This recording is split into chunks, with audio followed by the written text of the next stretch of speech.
अस्सलाम वालेकुम, good evening. मैं हूं आपके मेज़बान सना हारून। नाज़रीन, सैलाब आया नहीं लाया गया है। बारिश तो हर साल ही होती है, लेकिन भारत का पानी छोड़ना एक बहुत बड़ा सवाल है। पंजाब डूबा हुआ है, सिंध तैयार हो रहा है, लेकिन क्या हमारी तैयार है? हम तैयार हैं? हमारे सूबे तैयार हैं? हर साल यही तमाशा होता है, बारिश भी आती है, फसलें भी तबाह होती हैं, लोगों के घर भी तबाह होते हैं।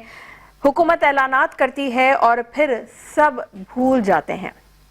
रिलीफ ऑपरेशन अपनी जगह, हम देख रहे हैं कि पंजाब गवर्नमेंट बहुत काम कर रही है, रिलीफ कैंप्स लगे हुए हैं और इस वक्त जो है बहुत मुतासरा जो लोग हैं उनको रिलीफ कैंप में मुंतकिल भी किया जा रहा है। लेकिन मुतासरा ख़ानदान पूछते हैं कि हमारा मुस्तकबिल क्या है, क्योंकि पूरे साल की मेहनत होती है किसान की, वो फसल खड़ी करता है, लेकिन हर साल जब बारिशें आती हैं तो वो सारी फसलें तबाह हो जाती हैं, उनकी पूरी साल की मेहनत तबाह हो जाती है। वक्ती तौर पर रिलीफ जिंदगी भर या वो पूरे साल का जो है उनको रिलीफ नहीं मिलता। तो ऐसा कोई मैकेनिज्म हम क्यों नहीं बनाते, ऐसा कोई स्ट्रक्चर क्यों नहीं खड़ा करते कि जिससे मुस्तकिल बुनियादों पर इस मुश्किल से निमटने के लिए हल निकाला जा सके। इसी तमाम तर सूरत हाल पे बात करने के लिए हमें ज्वाइन करेंगे आज शाह मोहम्मद शाह साहब है, जो कि सीनियर प्रेसिडेंट है सिंध के, PMLN से इनका ताल्लुक है। मौलाना नासिर महमूद सोमरो साहब जो कि JUIF से इनका ताल्लुक है, वो भी हमें ज्वाइन करेंगे। और फैसल एदी साहब जो कि समाजी रहनुमा हैं, वो भी बल्कि उन्होंने तो हमें ज्वाइन कर लिया, उनसे ही गुफ्तगू का आगाज़ करेंगे। सर अस्सलाम वालेकुम, बहुत शुक्रिया आपके कीमती वक्त का। लेकिन ज़रा ये अर्ज़ कर दीजिएगा कि सर ये जो सैलाबी सूरत हाल है इस वक्त पंजाब में, तो हर साल ही इस तरह के जो डिजास्टर हैं वो देखने में आते हैं, तो इसकी रोकथाम के लिए आप भी क्योंकि एक समाजी रहनुमा हैं, तो आप क्या कहेंगे इस हवाले से? जी, पाकिस्तान को इस वक्त सबसे बड़ा जो मसला है, देखें हर साल मानसून में जो है वो बारिशें होती हैं। किसी मानसून में ज्यादा बारिशें होती हैं, किसी मानसून में कम बारिशें होती हैं। हम्म। तो उसमें ये होता है कि जब ज्यादा बारिशें होती हैं तो सैलाब की सूरत हाल पैदा होती है, हम्म। और ये हर 2 4 5 साल के बाद होता है। और जब ज्यादा बारिशें होती हैं हम्म। इसमें जो है वो मोहतरमा, ये मैं कहूंगा कि हमारा नेशनल अलमिया जो है कि हम इंक्रोचर हैं। हम्म। हम अपनी तजावुज से ज्यादा जो है वो चीजें को कब्जा करते हैं। हम दरियाओं में जो है वो घर बनाते हैं, कॉलोनियां बनाते हैं। हम नालों के ऊपर कॉलोनियां बनाते हैं और जो है घर रिहाइश बनाते हैं और सारी चीजें कब्जा करते हैं। इसका नतीजा ये निकलता है कि करप्शन की एक बहुत बड़ी इंतहा है। इसका नतीजा ये निकलता है कि फिर जब आप दरिया के रास्ते में घर बनाओगे तो फिर दरिया सड़कों से बहेगा, और जब सड़कों से बहेगा तो फिर आपको और गाड़ियों को नहीं बहने देगा, चलने देगा वहां पे। तो हर चीज की अपनी एक जगह होती है। हम खुद दूसरों के इलाके में घुसते हैं तो फिर जो है वो हमें नुकसान पहुंचाता है, वो हमारी जगहों पे घुसता है। तो एज अ कौम हमें जो है वो आज ये फैसला करना होगा कि आज हमारे सैकड़ों हजारों लोग मर रहे हैं, और उसकी सबसे बड़ी वजह इंक्रोचमेंट, सबसे बड़ी वजह इंक्रोचमेंट है। हम नदियों में, दरियाओं के रास्तों में अपनी बिल्डिंगें बनाते हैं, कोई रोकने वाला नहीं होता, कोई टोकने वाला नहीं होता, हर कोई हिस्सेदार बन जाता है। और ये चीज रुकनी चाहिए, ये इंतहा, ये करप्शन पाकिस्तान में रुकनी चाहिए। आज ये करप्शन मानसून के सीजन में हजारों लोगों की जाने जाया करती है, मतलब जाने लेती हैं, उनको शहीद करती है। और ये बेचारे जो लोग रहते हैं इसमें या घर बनाते, देखिए कच्चे के जो इलाके होते हैं उसमें हर साल बारिश, हर साल सैलाब आता है। कच्चे के इलाके में सैलाब अक्सर आता है, और हमारे यहाँ बाज़ औक़ात मीडिया उसको ऐसा शो करता है कि बहुत बड़ा सैलाब आ गया। लेकिन कच्चे का इलाका जो होता है वो दरिया के अंदर का इलाका होता है, वहां पर हमेशा सैलाब आता है। लेकिन जब ये बंद टूटते हैं या बहुत ज्यादा जब सैलाब आ जाए और ये पानी जब बंद से दूसरी तरफ पक्के के इलाके में आ जाता है, इसको ये फिर सूरत हाल खराब होती है। इसमें फिर इसको कंट्रोल करना मुश्किल होता है, बिल्कुल। लेकिन एदी साहब, अच्छा ये बताइएगा कि जो एदी फाउंडेशन है वो इस वक्त रिलीफ के लिए किस स्केल पर इस वक्त जो एदी फाउंडेशन काम कर रही है रेस्क्यू ऑपरेशन में? इसमें पंजाब में इस वक्त जो है वो अभी भी रेस्क्यू चल रहा है। रिलीफ का जो है वो अभी बड़े पैमाने पे काम शुरू हुआ नहीं है। दरिया चनाब, दरिया रावी और दरिया सतलज, इन तीनों दरियाओं में जो है वो इस वक्त तुगयानी है और इनके अच्छे खासे हर दरिया के अपने अपने दर्जनों शहर जो है वो पानी में डूबे हुए हैं। तो इसमें जो है वो हमारी टीमें लोगों को रेस्क्यू कर रही हैं, निकाल रही हैं इनको डूबे हुए इलाकों से। तो सर आपके मैं जो कुछ रजाकार हैं वो जगहों पे सबसे ज्यादा पहुंचा किन रही हैं इलाकों में इनको काम और कर रहे हैं इस वक्त, पंजाब में या सिंध में? अभी सिंध में तो इतना काम नहीं है। जो है वो ज्यादातर इस वक्त जो चल रहा है वो यही चनाब है, रावी है और फिर सतलज, इन तीन दरियाओं पे जो है ना इस वक्त चल रहा है रेस्क्यू का काम।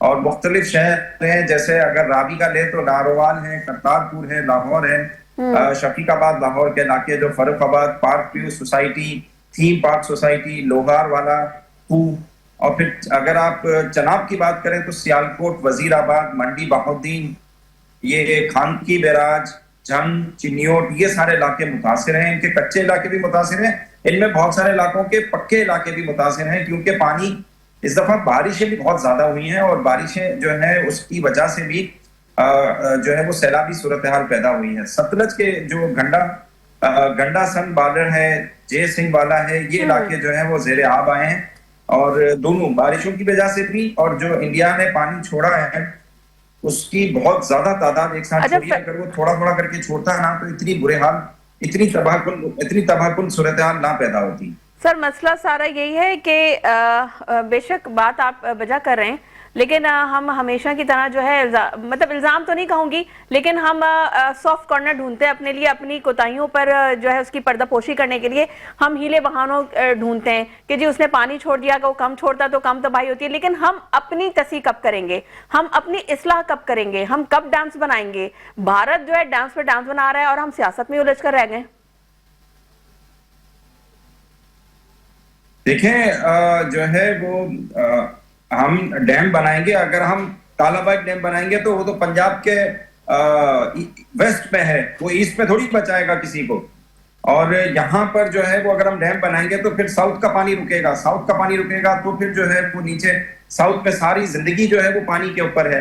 और वैसे ही बदीन के बहुत सारे इलाके जो है वो पानी के कम होने की वजह से समंदर ऊपर की तरफ आ रहा है। तो इसके बहुत सारे क्लाइमेट इम्पैक्ट्स हैं जिसको हमें देख के सोचना चाहिए कि कौन से डैम बनने चाहिए, कहाँ डैम बनने चाहिए, कहाँ जो है वो। सर मैंने कालाबाग डैम की तो बात ही नहीं की अभी, फैसल साहब माजरत के साथ, मैंने कालाबाग डैम बनने की भी बात ही नहीं की। मैं ये कह रही हूँ कि हम डैम्स क्यों नहीं बनाते, क्योंकि डैम्स जो है जरूरत है। आप मेरी इस बात से आगे से इत्तेफाक करेंगे, क्योंकि 70 साल हो गए, 78 साल हो गए, लेकिन हम जो है उसी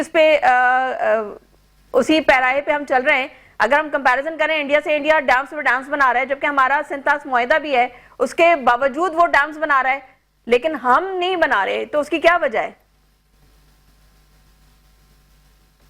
देखें, एक तो हमारे पास जो है वो यहाँ पे अंदरूनी सियासत है, उसके मसाइल हैं, और डैम जो है वो भी बहुत बड़े पैमाने पे तबाही मचाते हैं। हमारा जो मंगला डैम है वो 800 फुट मिट्टी से भर चुका है और अब उसमें पानी आधे से भी कम आता है। तो देखें, ये सारे नेगेटिव इम्पैक्ट्स हैं और ये सारी मिट्टी डाउन स्ट्रीम आनी चाहिए, ताकि जो है वो सिल्ट होती है ये डाउन स्ट्रीम आनी चाहिए, ताकि हम खेती अच्छे तरीके से कर सके। हमारी खेती बर्बाद हो गई है, हमें जो है वो महंगी किस्म की खादें इस्तेमाल करना पड़ती हैं इन्हीं डैमों की वजह से। तो डैम जो है वो ठीक है, एक जगह फायदा पहुंचाते हैं तो दूसरी तरफ बहुत बड़ा नुकसान भी पहुंचाते हैं। ठीक है। अच्छा फैसल साहब, ये बताइए कि जाहिर सी बात है कि इस वक्त जो पंजाब में जो सूरत हाल है, तो ऑब्वियसली आप लोगों को काफ़ी हर्डल्स हुएंगे मुतासरा इलाकों तक रसाई के लिए, वहाँ पहुँचने के लिए। आप लोगों को कौन से ऐसे एरियाज से जहाँ पे बड़ी मुश्किलात का सामना करना पड़ा, या हुकूमत पंजाब हुकूमत से इजाज़तनामे जाहिर सी बात है आपको लेने पड़ते होंगे जाने के लिए, तो कौन से ऐसे एरियाज थे उसकी आप निशानदेही कर सकते हैं जहाँ पे आप लोग को सबसे ज़्यादा मुश्किलात पेश आई वहाँ तक रसाई हासिल करने के लिए? नहीं, हमें मतलब परेशानी तो नहीं होती। हमें खुद जो है वो सरकारी इदारे काम कर रहे होते हैं और उनके साथ मिलके काम करते हैं, तो हमें किसी जगह रुकावट होती नहीं है। बल्कि खुद सरकार और थाने और डीसी ऑफिस से हमें फोन आता है कि फला इलाका जो है वो डूब चुका, फौरी तौर पर हमारी मदद करें इनको लोगों को निकालने के लिए। तो हमारी मुख्तलिफ वहाँ पे जो फ्लड रेस्क्यू टीमें हैं पंजाब में इस वक्त 5-6 जगहों पे जो है वो काम कर रही हैं। और इस वक्त नीड तो बहुत ज्यादा है, लेकिन लिमिटेड रिसोर्सेज हैं। हमारे पास जो है वो हमने अपनी सारी एम्बुलेंस की सारी बहुत सारी टीमें निकाली हुई हैं और उनको इस्तेमाल कर रहे हैं रेस्क्यू, फ्लड रेस्क्यू के लिए, क्योंकि फ्लड रेस्क्यू एक बिल्कुल ही अलग टॉपिक है, ये एक बिल्कुल अलग फील्ड है। इसमें हमने अपने एम्बुलेंस के जो स्टाफ होते हैं उनको ट्रेन किया हुआ है, लाहौर में भी, कराची में भी, सिंध में भी। तो यही लोग जो है वो उसी वक्त में जब सी रेस्क्यू की जरूरत होती है या फ्लड रेस्क्यू की जरूरत होती है तो फिर वो अपनी बोट्स को लेकर आते हैं और लोगों को निकालते हैं पानी से। अच्छा फैसल साहब, ये बताइए कि रेस्क्यू जो ऑपरेशन चल रहा है इस वक्त, तो ऑब्वियसली रिलीफ कैंप तक पहुंचाने से पहले भी एक मरहला है, क्योंकि लाइफ जैकेट्स की जरूरत पड़ती है, कश्तियों की जरूरत पड़ती है। तो वो इतनी हैं मौजूद कि आप लोगों को कोई परेशानी नहीं का सामना नहीं करना पड़ा, या उसमें भी काफी आप लोग को शदीद किल्लत का सामना है? किश्तियों की कमी है, किश्तियों की कमी है। हमने ऑर्डर किया हुआ था तो अभी हमारी कुछ किश्तियां आ भी रही हैं। और देखें, ये जो सैलाबी सूरत हाल होती है ये काफी रफ होती है और इसमें किश्तियां ज्यादा सरवाइव नहीं करती हैं। किश्ती ज्यादा से ज्यादा 2 सैलाब सरवाइव करती है, इसके बाद वो टूट फूट का शिकार हो जाती है। क्योंकि किश्ती में जो है वो नीचे पत्थर होते हैं, नीचे बिल्डिंगें होती हैं जो टकराती हैं, तो उसमें वो टूट जाती है। क्योंकि सैलाबी सूरत हाल नॉर्मल सूरत हाल नहीं होती, ये हंगामी सूरत हाल होती है और इसमें रफ किस्म के पानी में आपका सामना होता है। और कश्ती में जब गुंजाइश जो है वो 6 आदमी की होती है, आप 16-16 लोगों की जान बचाने के लिए उसमें जो है वो लोगों को डाल रहे होते हैं और निकाल रहे होते हैं। तो इसमें जो है ये कश्तियों की लाइफ थोड़ी सी कम होती है, तो इनमें रेगुलरली चाहिए होती है। और हुकूमत हमें ये कश्तियां जो है वो इसमें हैवी टैक्सेस, क्योंकि ये कश्तियां जो है वो तफरी मकासद के लिए भी इस्तेमाल होती हैं और रेस्क्यू के लिए भी, तो इसके ऊपर टैक्सेस, क्योंकि तफरी मकासद के लिए इस्तेमाल होती है, इस पर टैक्सेस बहुत ज्यादा होते हैं। तो हुकूमत से दरखास्त है हमारी, फेडरल गवर्नमेंट से, पिछले मैं 10 सालों से कर रहा हूँ दरखास्त, आज तक वो नहीं सुनी है कि हमारी इन जो रेस्क्यू की बोट्स होती हैं इनको टैक्स माफ करना चाहिए, ताकि जो है वो हम जितनी अमाउंट में हम 10 कश्तियां मंगवाते हैं उसी अमाउंट में हम 25 कश्तियां मंगा सकें। ठीक है, ठीक है। अच्छा फैसल साहब, ये बताइए कि जैसे कि आपने कहा कि ज़ाहिर कश्तियों में गुंजाइश बहुत कम होती है कि 6 अफराद जहां पे आप उसको रेस्क्यू कर सकते हैं, वहां पे 10 से 12 लोग होते हैं। ये तो हो गई इंसानों की बात, लेकिन जाहिर सी बात है वहां पे जो बिलखुसूस जो किसान हैं उनके माल मवेशी भी मौजूद थे। तो जानवरों को भी, मैं जैसे कि कल भी देख रही थी एक फुटेज में कि एक काफी बड़ी सी बोट थी और उसमें बहुत ज्यादा, मैं खास से अगर मैं गलत नहीं हूँ तो 10 से 15 जो उसमें बैल और गायें वगैरह थे। तो उन लोगों को किस तरह से आप लोग टैकल करते हैं? जाहिर सी बात है इंसान को तो काबू करना मुश्किल नहीं होता, लेकिन ऐसी सूरत हाल में जहाँ पे हंगामी सूरत हाल है, पानी का बहाव इतना है, तो इस तरह से जानवर को जो है आप लोग सेफ पैसेज तक पहुंचाने के लिए किस तरीके से आप लोग इकदाम करते हैं और किस तरह से मैनेज करते हैं? देखिए, सबसे पहले तो हम लोगों को निकालते हैं जब लोग कम हो जाते हैं, सबसे ज्यादा बड़ी उम्र के लोगों को निकालते हैं और जो माजूर लोग होते हैं उनको निकालते हैं। सेकंड नंबर पे हमारे पास रस्सियां होती हैं, जो है वो रस्सियां जो है ना हम मर्दों को देते हैं, ताकि वो मर्द जो है वो उस रस्सी को इस्तेमाल करते हुए जो है वो निकलते हैं, और औरतों को, बच्चों को और बड़ी उम्र के लोगों को हम कश्ती के जरिए जो है ना जो है वो निकालते हैं। और मर्द जो है वो उनको रस्सियां देते हैं, वो रस्सियों के इस्तेमाल से जो है ना वो बाहर निकलते हैं। और इसमें बहुत ज्यादा जब बड़ी आबादी होती है इसमें इन्वॉल्व। इसके बाद फिर जानवरों की जो बात आती है, तो छोटे जानवर जो होते हैं वो तो कश्ती में आ जाते हैं, बड़े जानवर नहीं आ पाते। तो उसके लिए बड़े जानवरों को, अच्छा बड़े जानवर तैरते नहीं है, वो डूबते नहीं हैं, तो बाज औकात जो है वो इनके पास अपने जो है वो जरिए होते हैं, या ये रस्सी से बांध के भी खींच के लेकर जाते हैं। तो अमूमन जो है वो बड़े जानवरों को बचाना मुश्किल होता है, लेकिन छोटे जानवरों को बचाया जा सकता है। ठीक है, ठीक है, पॉइंट टेकन। फैसल साहब हमारे साथ फोन लाइन पर मौजूद रहिएगा। यहाँ वक्त है ब्रेक का, take a short break. Welcome back नाज़रीन। ब्रेक पे जाने से पहले फैसल एदी साहब से बात हो रही थी, तो फैसल एदी साहब आप हमारे साथ मौजूद हैं। तो ये बताइएगा कि जैसे कि आपने कहा कि जी जो कश्तियां हैं उसमें काफ़ी किल्लत होती है, और आपने वफाकी हुकूमत से ये कहा है, अर्जी दी है आप लोगों ने कि उसके टैक्स में कमी की जाए। दूसरी जानिब ये बताइए कि ये एक मरहला होता है कि आपको कश्तियां हैं, आपने लोगों को सेव किया और एक क़ैमों तक पहुंचाया, तो उसके बाद जो आपका रिलीफ कैंप होता है उसमें कैंप्स की किल्लत होती है। क्या सबसे ज्यादा चीजें जरूरत पड़ती है आपको, खुराक की, अद्वियात की, या कैंप्स की? देखिए, जो कैंप्स, रिलीफ कैंप्स होते हैं ना, उसमें अक्सर औकात जो है वो हुकूमतें हुकूमतें जो होती हैं, मकामी हुकूमतें, वो स्कूल्स के अंदर जो है वो रिलीफ कैंप्स कायम करती हैं। जब आबादी बढ़ जाती है फिर टेंट सिटीज जो है वो बनाई जाती हैं। तो टेंट सिटीज के जो है वो उसमें मुश्किलात ज्यादा होती हैं, उसको मेंटेन करना मुश्किल होता है। स्कूलों में जो टेंट होते हैं उनको मेंटेन करना थोड़ा सा बेहतर होता है, सिक्योर भी होते हैं और दीवारी होती है, 4 दीवारी होती है, कमरे बने हुए होते हैं। दूसरा सबसे बड़ा जो इनके लिए मसला होता है ना, वो खुराक होता है। शुरू में पका हुआ खाना और फिर कच्चा राशन जो है वो दिया जाता है ताकि वो खुद भी पका सकें, अपनी मर्जी का जो है वो बना सकें। और बाहर का खाना वो नहीं खा सकते क्योंकि वो अच्छी क्वालिटी का नहीं बनता और लोग परेशान रहते हैं। अच्छा, तो इस तरह के कैंपों में कच्चा राशन दिया जाता है और उनको जो है वो चीजें फराहम की जाती हैं कि वो पका सकें और अपने बच्चों को और अपने जो घर वालों को जो है वो खिला सकें। ठीक है। हमें शाह मोहम्मद शाह साहब ने ज्वाइन किया, जो कि सीनियर प्रेसिडेंट सिंध है, PMLN से आपका ताल्लुक है। सर अस्सलाम वालेकुम, बहुत शुक्रिया आपके कीमती वक्त का। सर ये बताइए, हर साल यही तमाशा होता है, बारिश आती है, सैलाब आता है, उसके बाद रिलीफ कैंप्स लगाए जाते हैं, लोग बेघर हो जाते हैं, हुकूमत ऐलानात करती है, लेकिन उसके बाद क्या, व्हाट नेक्स्ट? बेटा बात सुनो, ये तमाशा नहीं है, ये कुदरती आफत है। इसको हम इस तरह से देखें कि तमाशा होता है। बात ये है कि क्लाइमेट ऑफ चेंज है, वो पूरी दुनिया में चेंज हो रही है।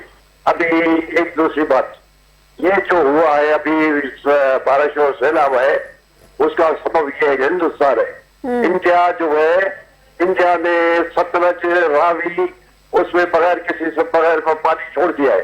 हालांकि सतलज, रावी इंडिया के पास भेज दिया था आयुब खान ने।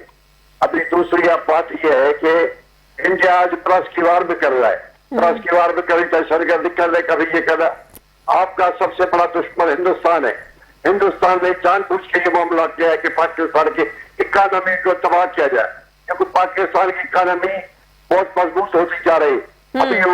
अभी चाइना भी हमारा साथ दोस्त है, बात ये वो नहीं हमारी मदद करे, इसलिए इसको ये मत करे। और हमारी leadership Maryam Nawaz chief of Punjab धुंधलाज करके एक करके अपने लोगों की मदद कर रही। और प्राइम मिनिस्टर साहब ने भी टूर किया। गिलगित बल्तिस्तान में ग्लेशियर भी टूट गए, ग्लेशियर का होना है, ये कुदरती आफत है ना, इसको हम मजाक में न लें, लेकिन हम पाकिस्तान के 22 करोड़ अवाम के साथ हैं। माजरत के साथ शाह मोहम्मद शाह साहब, आप सही कह रहे हैं। और देखें, मजाक में कोई नहीं ले रहा, क्योंकि मजाक की बात है भी नहीं। और तमाशा का लफ्ज इसलिए इस्तेमाल किया कि हर साल बारिश होती है, हर साल सैलाब आता है, हर साल लोगों की जान माल और उनके सब चीजें मुतासर होती हैं। Sir let me complete my question please, फिर आप उसका आंसर दे दीजिएगा। तो बात तो सुने। ये तक आपको याद है कि चाइना में कितना बड़ा सैलाब है, उधर पे है ना। बात ये है, ये नेचुरल कानूनी कुदरत कहाँ आते सुशांत जब टूटते बनते कहाँ गलते आते हैं, ये नेचुरल है। इसको ये हम नेचर से लड़ नहीं सकते, लेकिन हम जितना कोशिश करेंगे, हुकूमत कर रही। वजीर आज़म मियां शहबाज शरीफ भी काम कर रहा है, वजीर आला पंजाब मरियम भी काम कर रही। बात ये है कि सिंध में भी है, सिंध की हुकूमत भी अभी कॉन्शियस हो गई है। ये जो है इस वक्त कुछ कुव्वतें पाकिस्तान के पीछे लगे हुए, हिंदुस्तान खास तौर पर हिंदुस्तान और जो यहूदी लाभी अमेरिका की, जो यहाँ सियासी तौर पर बेचैनी कर रहे, सियासी तौर पर बेचैनी फैला रहे। तो यही बात है कि इसको मेहरबानी करेंगे, इंशाअल्लाह ताला हम सैलाब पर कंट्रोल कर लेंगे और पाकिस्तान के लोगों को हम मुकम्मल मदद करेंगे। ठीक है सर, आपको नहीं लगता ये सिर्फ सैलाब नहीं, ये हमारी कमजोरियों का सैलाब है? हमारे अंदर कामयाबी है, हमारी आपकी मेरी सबकी कमजोरी। मैं ये कह रहा हूँ, इसको हम इस तरह से ले कि आप हिंदुस्तान की इस तरह समझते, इंडिया के साथ जब हमने मुंह तोड़ जवाब दिया, जरा समुद्री लेवल को शिकस्त दी, उसका वो बदला ये रहे, पानी के जरूर दे रहे, तो पानी के दमो दे। आप इसको इस तरह से कि आप इसका रहे, मेहरबानी करके पाकिस्तान इस बहुत दूसरे मसले में हिंदुस्तान अगर वो लड़ाई नहीं लड़ सकता, शिकस्त का वो इसी तरह से शिकस्त का बदला दे रहे। अभी पानी को जो फेरोज पर है, फेरोज का पूरे पानी का वो खोल दिया, सतलज में पानी खोल दिया, रावी में खोल दिया। तो सर भारत का किरदार एक बार फिर सवालिया निशान बन गया है। तो आप समझते हैं कि इन माहिदों की जो खिलाफ वर्जी है, उसके खिलाफ कोई कार्रवाई की जाएगी पाकिस्तान की जानिब से, उसका हिसाब लिया जाएगा? किसका? हिंदुस्तान में? जी बिल्कुल। हिंदुस्तान से देखो, हिंदुस्तान के करोड़ों आवाम के हम खिलाफ नहीं, हम हिंदुस्तान की ऐसी जालिम हुकूमत जो हिंदू मजहब पर यकीन, जो बुत परस्ती पर यकीन, हम बुत परस्त नहीं पुरस्कार है। इंशाल्लाह शहबाज शरीफ की क़यादत में हम पुरस्कार को शिकस्त देंगे। आसम मुनीर के चैनल, आसम मुनीर के होते हुए कोई माँ का लाल भी पाकिस्तान की तरफ आंख नहीं उठा सकता। बिल्कुल, बेशक इसमें कोई दो राय नहीं है और बिल्कुल इस बात से इत्तेफाक करती हूँ मैं आपकी कि पाकिस्तान की तरफ कोई भी मैली आंख से अगर देखेगा तो उसका भी चंद दिन पहले ही हमने उनको जो है जवाब, मुंह तोड़ जवाब दे दिया था। और अब आई गेस हमारा राब्ता मुनक़ता हो गया शाह मोहम्मद शाह साहब से। फैसल साहब, आपकी फैसल एदी साहब, आपकी जाने माना चाहूंगी, ये बताइए कि अभी जैसे कि शाह साहब भी कह रहे थे कि इंडिया ने, ऑब्वियसली मैंने भी अपने इंट्रो में कहा कि भारत ने ये इस किस्म की छेड़छाड़ वो करता रहता है और अब कोई और बहाना नहीं मिला तो उन्होंने पानी छोड़ दिया।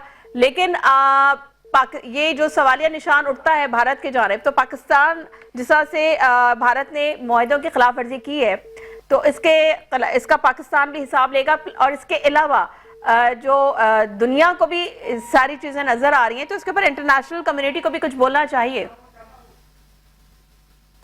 देखिए, इंटरनेशनल कम्युनिटी को बिल्कुल बोलना चाहिए और हमें भी international court of criminal court जो है उसमें केस करना चाहिए इंडिया की हुकूमत के खिलाफ। अगर हमारे पास इस तरह के एविडेंसेस हैं कि उन्होंने जानबूझ के ऐसा किया है और हमें बताया नहीं, तो बिल्कुल हमारा हक बनता है। और हम, ये क्राइम है, ये बहुत बड़ा क्राइम है जो लाखों लोगों को बेघर किया उसने और जो है वो इस तरह की सैलाबी सूरत हाल पैदा हुई है। तो मैं तो समझता हूँ कि इंटरनेशनल क्रिमिनल कोर्ट जो है वो उसमें हमें जाना चाहिए और सारे रिकॉर्ड जो है वो लेने चाहिए और उसके इंडिया के खिलाफ जो है वो वहां से जजमेंट लेनी चाहिए। अच्छा फैसल साहब, ये बताइए कि देखिए Pakistan basically is a victim of global warming. Why world is not helping Pakistan to deal with it? मतलब ये इस तरह का पाकिस्तान तो इस चीज को सबसे ज्यादा इसका खमियाजा भुगत रहा है। देखिए, ग्लोबल वार्मिंग को तो प्रेसिडेंट ट्रंप अब मानता ही नहीं है। उसने सारे बजट बंद कर दिए, उसके रोक दिए हैं और जितनी एनजीओ काम कर रही थी उसकी फंडिंग्स भी रोक दी है। लेकिन ये बहुत बड़ा इशू है अमेरिका जैसे मुल्क को, क्योंकि अमेरिका दुनिया का सबसे ज्यादा तेल जलाता है, सबसे ज्यादा कोयला जलाता है। सेकंड नंबर पे चाइना है जो सबसे ज्यादा चलाता है और थर्ड यूरोप है। इन सबको जो है, चूंकि ये हम विक्टिम्स हैं, हम इस्तेमाल नहीं करते कोयला, हमारी मैशत इतनी मजबूत नहीं है, हमारे पास इतना पैसा नहीं है कि हम दुनिया का बहुत बड़ा कोयला और बहुत बड़ी तादाद में तेल लेकर आके पाकिस्तान में उसको इस्तेमाल करें और अय्याशियां करें। ये लोग इस्तेमाल करते हैं अपने इंडस्ट्रियल पर्पस के लिए, अपनी घरेलू मकासद के लिए और भुगत हम रहे हैं। ये पाकिस्तान जो है वो इत्तेफाकन सबसे बड़ा नंबर 1 जो है वो क्लाइमेट चेंज का जो विक्टिम कंट्री है उसमें नंबर 1 पे आना पाकिस्तान का शुमार होना शुरू हो चुका है।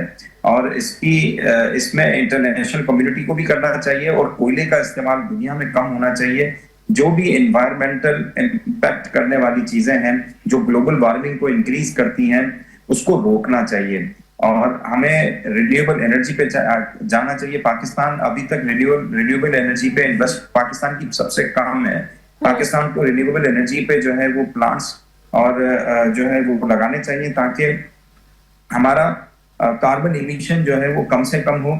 और इंडिया को करना चाहिए, इंडिया भी बहुत बड़े पैमाने पे कोयला जलाता है, उसको भी बहुत तेजी से जो है वो सोलर पे जाने की जरूरत है, विंड मिल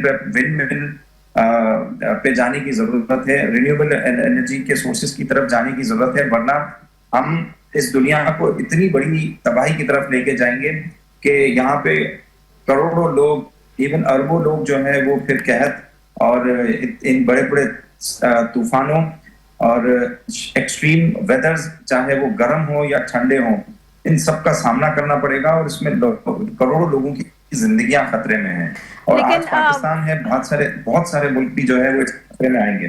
फैसला, अब दुनिया भर में अगर हम देखा जाए तो कार्बन के अखराज में पाकिस्तान का हिस्सा जो है ना होने के बराबर है बिल्कुल, लेकिन उसको मतलब सिर्फ 1% से भी कम है। लेकिन उसके बावजूद जो है हम क्या देखें, सबसे ज्यादा नुकसान भी पाकिस्तान उठा रहा है। ग्लेशियर्स का पिघलना, शदीद बारिशों का होना और फिर इस तरह के सैलाब का आना और ये जो तबाहकुन बारिशें होती हैं उसका सामना है और मतलब लाखों डॉलर का नुकसान हो रहा होता है हर साल, अरबों डॉलर का बल्कि नुकसान पाकिस्तान इसका खमियाजा भुगत रहा होता है।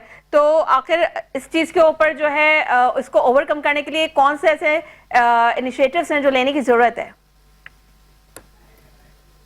देखिए, हमें तो प्रिपेयर होना चाहिए, लेकिन हम एक बहुत कमजोर मईशत हैं। हमारी इंडस्ट्रियल आउटपुट बहुत कम है।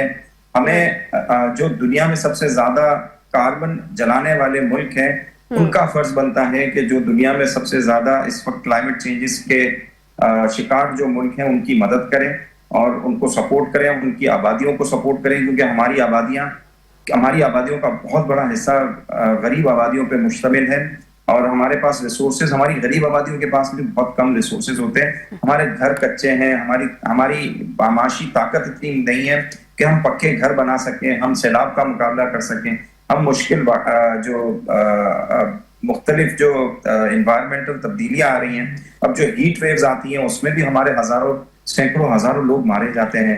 ऊपर से जो है वो हमारे यहाँ जो लोड शेडिंग है, हीट वेव के दौरान 18 घंटे की लोड शेडिंग गरीब आबादियों में, ये इंतहाई जुल्म है। ये रुकना चाहिए, ये बंद होना चाहिए और दौरानिया कम होना चाहिए। अगर हम पूरा खत्म नहीं कर सकते तो दौरानिया कम करें, या हीट वेव जब डिक्लेयर होती है उसमें कम से कम दौरानिया होना चाहिए ताकि लोग मरे ना। और हमें बहुत सारी चीजें जो है वो देखने की जरूरत है। अपने अंदर भी, अपने मसाइल के अंदर रहते हुए भी बहुत सारी तब्दीलियां हम करके अपने लोगों को बचा सकते हैं। और फिर इंटरनेशनल कम्युनिटी का भी फर्ज बनता है कि जो दुनिया में सबसे ज्यादा कार्बन इमिट कर रहे हैं उनका फर्ज बनता है कि दुनिया में जो सबसे ज्यादा मुतासरा ममालिक हैं उनकी मदद करें। ठीक है, इस वक्त हमें ज्वाइन किया अमीर जमात इस्लामी मुनव्वर जफर ने। सर अस्सलाम वालेकुम, बेहद शुक्रिया आपके कीमती वक्त का। सर, पंजाब की सूरत हाल आपके सामने है और इस वक्त जो सैलाब है, शदीद सैलाब की लपेट में है पंजाब, और ये कुदरती आफत भी है, इस पे हम बात अभी कर रहे थे। पंजाब गवर्नमेंट काम भी कर रही है, लेकिन बात यह है कि ये हर साल बारिशें आती हैं, हर साल जो है यहाँ की तबाही मचती है, हर साल ही हम देखते हैं कि लोगों की जानें जाती हैं, उनके माल मवेशी जो है उससे उनको हाथ धोना पड़ता है, उनके घर तबाह बर्बाद हो जाते हैं, रिलीफ कैंप्स कायम किए जाते हैं और हुकूमत की तरफ से जो है दावे भी किए जाते हैं कि उनको रिलीफ दिया जाएगा। वक्ती रिलीफ तो दिया जाता है, लेकिन मुस्तकिल बुनियादों पर जो है कोई रिलीफ नहीं मिलता। क्या कहेंगे आप? अच्छा, हमारा राब्ता जो है मुनक़ता हो गया है हमारे मेहमानों से। नाज़रीन, बात यह है कि अब सवाल ये उठता है कि जैसे कि अभी हम बात कर रहे थे ग्लोबल वार्मिंग के हवाले से, तो दुनिया इस वक्त मैं समझती हूँ कि इस जो वर्ल्ड है, जो दुनिया है, जो कि सबसे ज़्यादा जिम्मेदार हैं इस ग्लोबल वार्मिंग के हवाले से या ये कार्बन के हवाले से, बड़े बड़े तरक्याती ममालिक हैं जिन्होंने माहौल को बर्बाद किया है, जिनकी वजह से माहौल भी बर्बाद हुआ है, न सिर्फ बल्कि पाकिस्तान सबसे ज़्यादा मुतासर हुआ है। तो वो पाकिस्तान जैसे मुतासरा ममालिक की मदद क्यों नहीं कर रहे हैं, ये बहुत बड़ा सवाल है।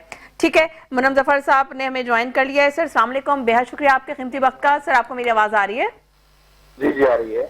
अच्छा सर, मैं आपसे ये जानना चाह रही थी कि जैसे कि पंजाब की सूरत हाल आपके सामने है, हर साल हम देखते हैं कि शदीद बारिशें होती हैं और सैलाब की लपेट में आता है पंजाब, और हर साल ही लोगों की जानें भी जाती हैं, उनके घर भी तबाह बर्बाद होते हैं, उनके माल मवेशी भी मर जाते हैं, उनकी फसलें भी तबाह होती हैं, जो पूरी साल भर की मेहनत होती है। हुकूमत इस वक्त, पंजाब हुकूमत काम कर रही है, इसमें कोई दो राय नहीं है, रिलीफ कैंप्स भी कायम किए जा रहे हैं, इमदादी कार्रवाइयाँ भी जारी हैं, लेकिन मेरा सवाल ये है कि ये जो वक्ती रिलीफ है, जो हुकूमत की जानिब से दावे किए जाते हैं, वो दावे फिर दावे ही रह जाते हैं, क्योंकि मुस्तकिल बुनियादों पर इसका कोई हल नहीं निकल रहा।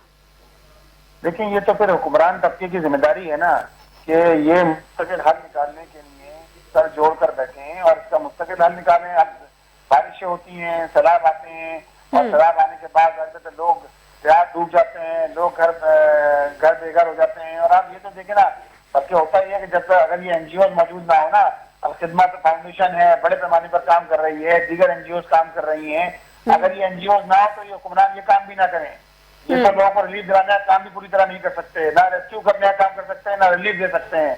रिहेबिलिटेशन तो दूर की बात है।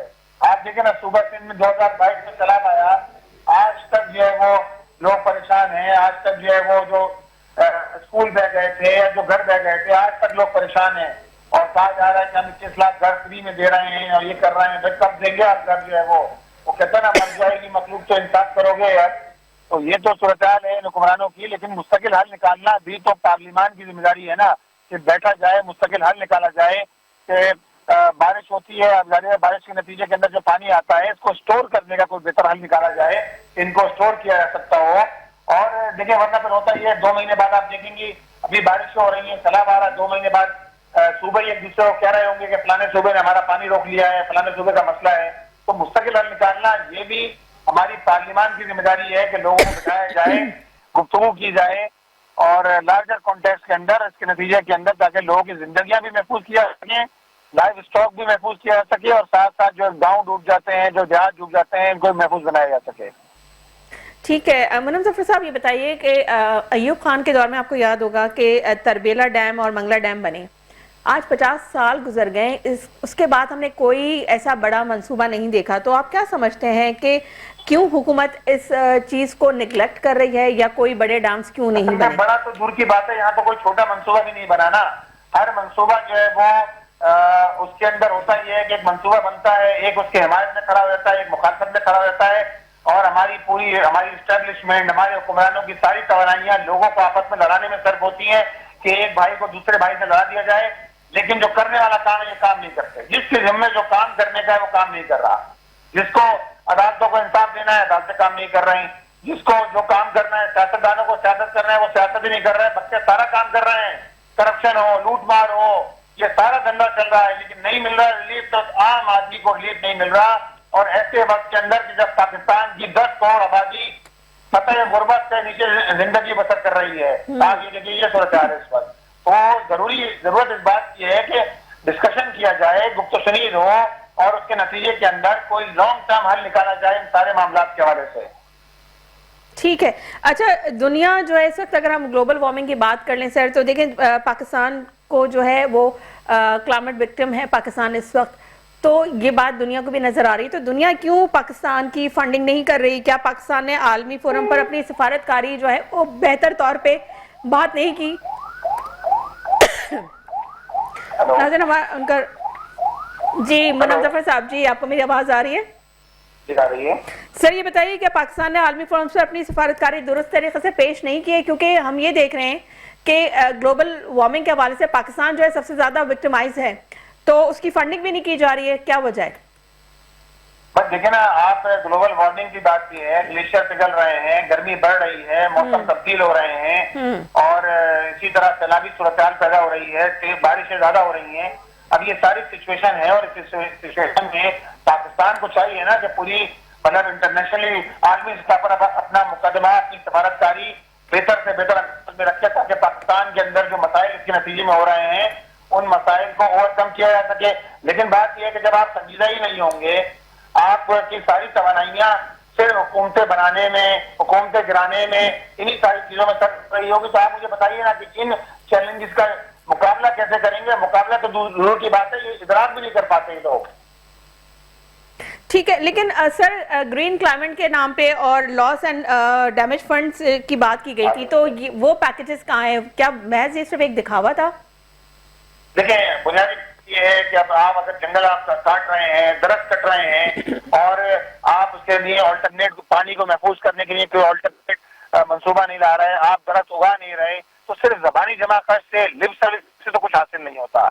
ये तो हुक्मरानों की जिम्मेदारी है, जिनके पास इख्तियार भी है, जिनके पास वसाइल भी हैं, जिनके पास अरब रुपए भी मौजूद हैं, इन सारे हवालों से, चाहे वो एनवायरमेंटल चेंजेस हो, ग्रीन स्पेसेस का मामला हो, क्लाइमेट चेंज का मामला हो, तो इसके लिए जरूरी है कि आप जिद्दी का मुजाहरा करें। आप संजीदगी का मुजाहरा करने से मुराद ये है कि पार्लियामेंट संजीदा हो, सूबाई असम्बलियां संजीदा हो, इसका कोई हल निकाले ना, हल निकाले बगैर तो कुछ भी नहीं है।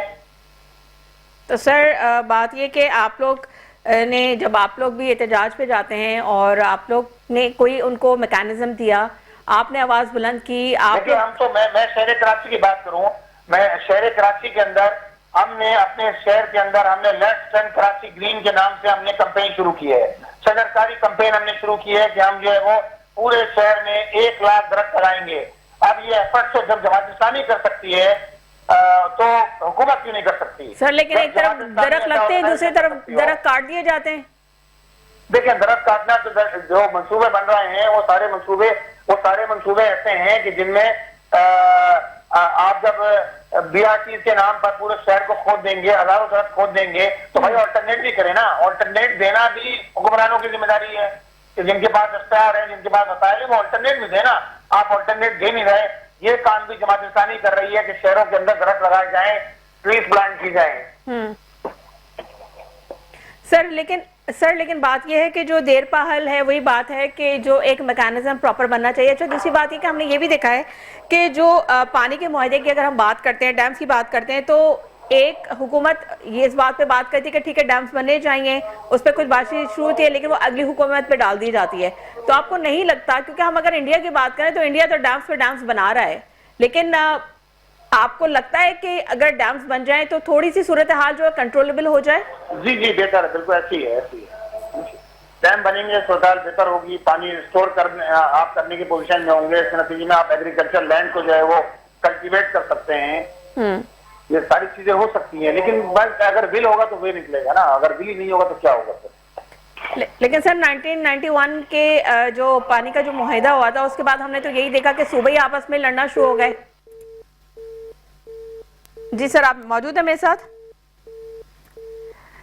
ठीक है, हमारा राब्ता मुनक़ता हो गया है। नाज़रीन, मुनम ज़फ़र जो कि अमीर जमात इस्लामी थे वो हमारे साथ थे, फैसल एदी हमारे साथ थे। बात सारी यही है कि इसका सबब यही है कि एक डैम्स बनने चाहिए, एक प्रॉपर मैकेनिज्म होना चाहिए, इस तमाम तर सूरत हाल से निमटने के लिए एक देर पा हल होना चाहिए, ताकि लोगों को जो है इससे इस्तिफादा भी हो और लोगों की जान माल और उनके जो कारोबार हैं, उनके जो फसलें हैं, वो सारी चीज़ें महफूज की जा सकें। क्योंकि हर बार जो है इस तरह के रिलीफ कैंप्स कायम किए जाते हैं, ये वक्ती रिलीफ कैंप्स होते हैं, लेकिन देर पा हल नहीं निकाला जा सकता। तो इसके हवाले से हुकूमत को संजीदगी से कोई स्टेप लेने की ज़रूरत है। मुझे दीजिए इजाज़त, अपना बहुत ख्याल रखिएगा। अल्लाह हाफ़िज़।